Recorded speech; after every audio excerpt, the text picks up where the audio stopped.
बालेन शाहले जनकपुरमा भनेका थिए, आई एगो मधेसिया छौरा प्रधानमन्त्री बनेवाला छै, ओइ दुआरे घण्टी में भोट नहीं रहके छै। आई एगो मधेसिया छौरा प्रधानमन्त्री बनेला है, वहीला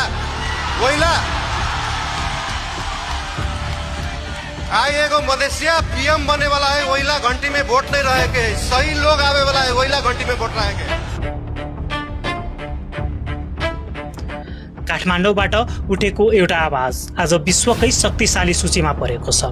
हो, तपाईँ सही सुन्नुभयो। नेपालका प्रधानमन्त्री बालेन्द्र शाह बालेन अब परेका छन् विश्वकै प्रतिष्ठित टाइम्स म्यागजिनको टाइम्स 100 सूचीमा।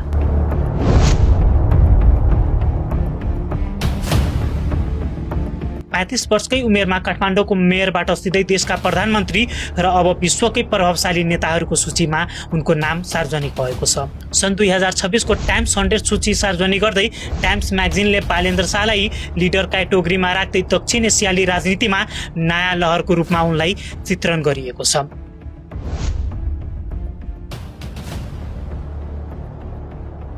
र्याप गीतबाट भ्रष्टाचारमाथि प्रहार गर्ने सिभिल इन्जिनियरदेखि जनताको नेता बन्ने बालेन्द्र शाह अब 3 करोड नेपालीको आशा बनेका छन्। काठमाडौँको मेयर हुँदा फोहोरको व्यवस्थापन, शिक्षा र स्वास्थ्यको सुधार, अब प्रधानमन्त्रीको रूपमा देशकै परिवर्तन गर्नुपर्ने चुनौती उनलाई थपिएको छ।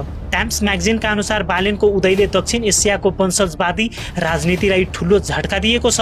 यो केवल नेपालको कथा होइन, यो पुरानो सिस्टम विरुद्धको नयाँ पुस्ताको विद्रोह हो भनेर टाइम्स म्यागजिनले लेखेका छन्।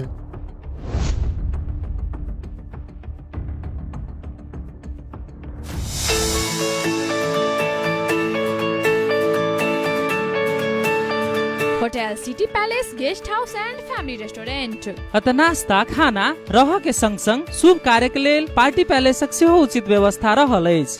संपर्क स्थान रमानन्द चौक, जनकपुर धाम 9, धनुषा, नेपाल। प्रोपराइटर गौरी शंकर शाह।